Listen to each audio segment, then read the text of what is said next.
هذا مطعم سوري عنده شاورما، بس من كثر الزحمة أنا مو قادرة أصور الشاورما، وما في لحم خالص، بس في دياي.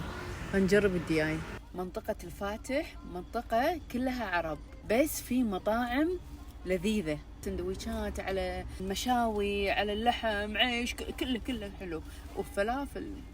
بس طبعا انا جايه وقت مو متاخر، الساعه 8، بس زحمه مو قادره احصل مصفط اني اصفط وانزل المطعم. طلبت شاورما وخلنا ناكل ونجرب. مونه شاورما هاي 60 ليره، اوكي، وفي معاه مايونيز. شاورما مع سلطات مع مايونيز حار، دبس الرمان، كله. لا بدي اكل، ما حدا يحكي معي. ايوه، مع ان انا ما احب الدياي، زين احب اللحم، بس شو اسوي، اليوع كافر.